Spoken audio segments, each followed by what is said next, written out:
just practice our format. And we're back here with Joe Bliss on the couch here at the Daly Joe podcast. How's it going this morning, Joe? Well, I've had too much caffeine, so I'm probably going to talk a little too fast and say something I wish I didn't. That makes for great radio. I'm excited to hear what you got. So today we're sitting down and just, this is really the second recording, second never to be posted show that we're recording here. And we're just doing this show. Why are we doing this show? Let's get to it. Let's do just we have beating a around why? the bush. We have a big why. Big one. Yeah. I like the way you say it better than the way I say it. I wish I wrote that down. It was pretty good, right? It starts with caring about where we live, though. It starts with caring about where we live. Yeah. Yeah, and not just us, but, I feel like our big why is because we want to relate to everyone else in the community that feels the way we do. We all care about where we live. Sometimes we see things in our town that we wish could be better. We wish could be different. But I don't know about you, but I have no idea how to make that kind of a change. I read a quote, I think it was last night, and it was something like this. It said, when you create a place, first you create a place, and then the place creates you.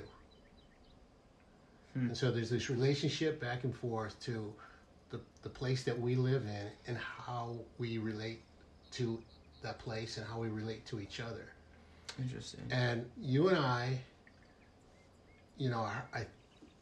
we have our hearts in I think in the right place, and we don't have a clue on how to do all these different things that we think we wish would happen that would improve things. Well-intentioned idiots. I think the audience will probably confirm that. Yeah. But I think the pledge that we're going to make here is we're going to look at different aspects, probably that agitate us a little bit, like a grain of sand in an oyster, and what's the process of making a pearl out of that?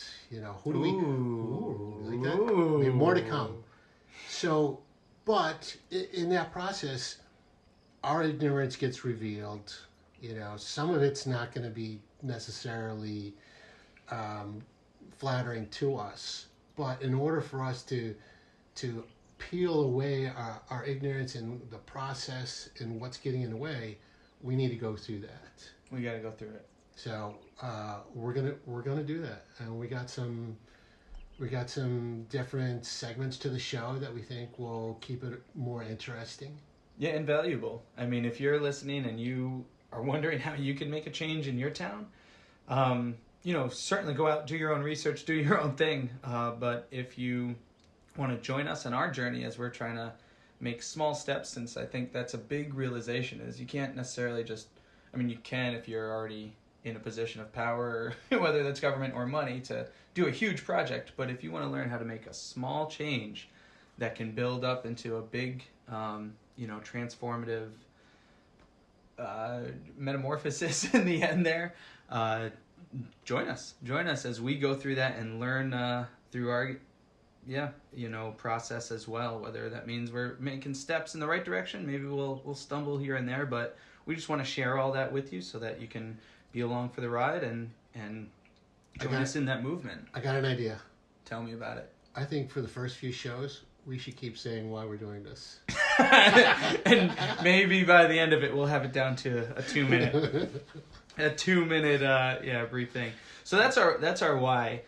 We wanted to bring up and start the show just looking at what's going on in town, whether that's news articles in the Chronicle or on Facebook through Willimantic Today, Willimantic Happening Now. I did some homework. Oh, you did? Yes, and I have a couple of links. You are the studious one. Now, one link is reasonably safe, and the other one maybe not so safe. Oh, so should we spin the wheel? Do you want to feel good, or do you want to be on your heels? I think we flip a coin. A coin on it, yeah. I don't... this is feel good. Okay, the red. It's a coaster we're flipping. Mm-hmm. Okay. And this is what may. All right, ready? Oh, no! All All right. No. All right. No. Okay, so here is All a right. link. This might hurt a little. This is Let's check it out. this came first from Daniel P. Howdy. Excuse me if I say your name wrong. Let us know. And it's a picture of a loose dog. And part of the story, if you look at the threads, and I'm going to segue a little bit to the part that's going to point to you, Mr. Daly. But this is like a pit bull mix. Yeah. Or a boxer? A boxer. I'm not a dog we'll expert. post it in the show notes, the link. And Yeah. at some point in the thread, somebody was saying it belongs to one of the homeless guys that are on the Frog Bridge. Right. And then later on, somebody said, no, they just found it. Right. Yeah, and someone here said there's pictures posted on lampposts like someone's looking for this dog.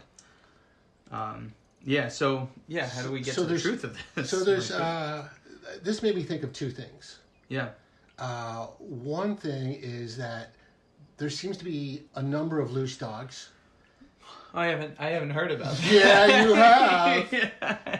Yeah. Has anybody ever heard of Harvey? Harvey dog. Harvey's made it. This is your dog. Harvey Daly. Yeah, Daly, this is your dog. He's a bit of a celebrity on And is it Romantic true today. he's actually made it all the way downtown from...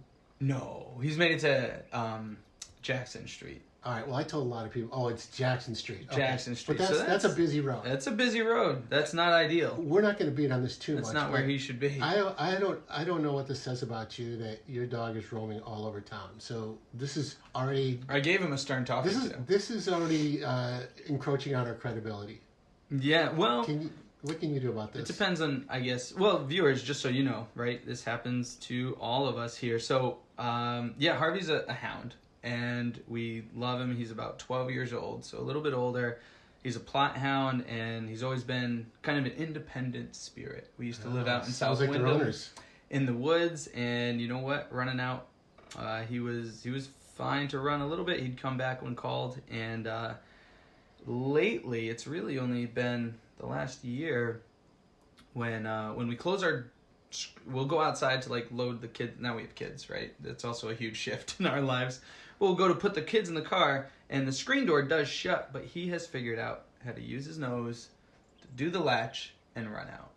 And so he's getting out now without a collar, which is not good. So maybe we should be, there were a lot of comments I saw in the post where Harvey was loose where, like, who is that owner? And look how it was like you were like you weren't named, but like you were the evil owner that just doesn't take you. But that's how easily it happened. Now, I will confess. Well, it's happened a few times. So, it's funny because you see it on Willimantic today. I think 3 times he's been posted now over the last 2 years. He's got a criminal record over too. 2 years. But has he gotten out more than that? Absolutely. Yeah. That's only the amount of times that it's been shared. This is how it can happen. Now it happened to now me most times recently. I catch him, and I'm like, Harvey, what are you doing? But he's a dog of the woods, and somehow he ended up on Jackson Street. So. I don't. Maybe that's not very woodsy down there. So dogs get out. I guess it happened to me. I was chasing dogs on my dog on Babcock Hill. Yeah, he's a hound. She's and we don't ever trained yet. So dogs do get out. And now this dog here from Facebook was somehow managed to get maybe to the bridge or maybe wherever. Oh, this one. One of these guys were when he was off the bridge. I mean, it's dangerous. It's not great for the dog. I empathize with everyone that says, oh my goodness, that's irresponsible and bad. I guess the other side of it is this, and I know we're responsible for them, but like this dog made that decision. I called him back. I tried to get him back, and sometimes he'll look at me and say no, and he's faster than I am. There was also another aspect to that caught me about the stray dog. Right. And see, I keep bringing it back to myself because now it's personal. I got you. But sorry. Yeah. But maybe this should be personal. I'll try to be more objective this story about it. kind of mingled the stray dog and the homeless people on the bridge. Oh yeah, because someone said that. Yeah. Yeah, and so I think that person that's asking for money or food there does have a dog. Right. Yeah. So I don't know if that's where So, the intermingling. Well, this came is a from. show about kind of our town and the pieces of it. Mm-hmm. And so it just made me think about the relationship of like the dogs and the homeless people on the bridge to the rest of the town, mostly experienced by driving by them. Mm-hmm. Right. And I don't know where I'm going. Where I'm going. It just provoked that in me. Like there's something to be said about how we all live in the same relate, space. what but, our experience is yeah. of like driving by a homeless person with their dog on the bridge. You're at the light. Right. The first time you see it, are you making you're eye empathetic. contact? You might Are be you giving waiting? something, and then Or are you just looking the other way? It's kind of awkward. Or do you drive your mirror right where it gets in the way of eye contact? Well, see, you're coming from South Wyndham, so you're coming down Oh, towards right, him yes. every day, Yes, basically, that's right? right. So your point of view is, it's funny, it's different than my point of view going up the bridge if I'm going out, into the Wyndhams or Lebanon or somewhere out there. You'll be further away from that Right, scene right. going out. I still got to come home, but then I go That's on true, Bridge you Street. do come No. All right. Well, that was just a Willimantic today. Things that happened. Mm-hmm. So in this segment, we're just kind of bringing up these ideas, but not necessarily going too far deep into it. But if it triggers a topic that we want to go deeper into, that would be our next segment. In our next segment, we do pick a topic. Yeah, and when anyone out possible, there listening too, if you have anything to say about this with that connection between the community and I guess the homeless community, that we share this space, right. very intimately. Please feel free to comment below, or send us an email at dalyjoepodcast@gmail.com. All right, we better create that. Yeah, we better make that right now. Yeah. Awesome. So that was that was a good one. That was the what may come when we flip that coin, and certainly not every topic has a bow on it to wrap up at the end. I think that one stays open, but we're happy to revisit and talk about, because certainly that is there's a lot of good people I think working on that issue that in the future we'd love to, and I don't want to say issue, but working with that community. I think I misspoke there. Are doing a lot of good things to help people, and so we'll have them on the show later on. I think we just have time right now to introduce the concept of the next segment. Sure. Which right now we're calling the Strongtown's Journey Update. The Strongtown Journey Update. So the Strongtown concept could be deep and lengthy, but maybe just the 4 steps. Just the simplest. There's 4 steps we want to share with you guys and gals out there, and basically it's what we're talking about. The whole why for the show is how do you make a change in your town without getting overwhelmed or bogged down just with the idea and what the process might be, and letting that stop you. So we've read about this concept, Strong Towns, and there's 4 steps. So 1, you humbly observe where people in the community are struggling, and then ask the question. Joe, what's the question? You talk to them. What is this for you? How what is your experience of this block, of this intersection? Yeah. Very specific, very simple kind of question to answer, but a kind of question that we don't ask nearly enough. Right. Yeah. Right. We have our own ideas. Right. But always do we ask it seems like each it's other? always top down, and here we're saying this is a bottom up revolution, so to speak. To ask these simple questions, and then once you hear that, then what would be the next step? Then the next step would be to say, okay, so that's what the struggle is. I never really thought about it that way, because you might not be in that bubble, and maybe you are in that bubble, and that struggle is yours, and that's okay too. So then the next step is, what's the smallest thing that we could do right now to help address that struggle? Maybe it's not a revolutionary thing. It's not a big change. It's not go to plan and install an entire new sidewalk or an entire bridge over the busy road, but just what's the smallest thing to help ease that struggle, right? That's part of that step 2. Just asking that question, and if you have an answer for that, whether it's legal or not, in some ways, there's this thing called tactical urbanism. We'll share a link to that blog. Then step 3 is do that thing. Do it right now. Yeah. Could be something. Could be putting a couple of flower pots in a key spot. It could be a sign that somebody draws up somewhere. It could be making a phone call to see if something can get painted, you know, Right. or there are lots. The idea is there are hundreds, if not thousands, of small things that could be done Right. that cumulatively make a real impact on how we experience where we live today.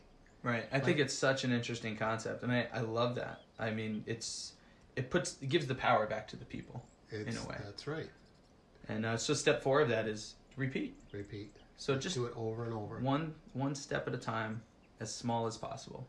And so what we're going to try to do, we're going to figure out an example of something. We don't know exactly what it is. You know, like try to get a stop sign someplace or a street painted. We're working that out. But then we're going to ask ourselves, like, well, how would you do it? And, you know, like, what's the problem, first of all? And how would you do it? And what's the next step that we could take in that process to move that along? And we'll share that journey with you. Absolutely. We're excited to share that journey. We hope that you're going to join us for the whole thing. It should be interesting. If you're inspired by it, we, would love to support you in whatever project you take on, no matter how big or small. And yeah, thank you so much for tuning in. That's our show. Yep. We'll see you next 2 weeks. In 2 weeks. Bi-weekly Daly Joe podcast right here on Apple Podcasts or wherever you get your podcast. Very good. Thank you. Mike Daly will call you next time.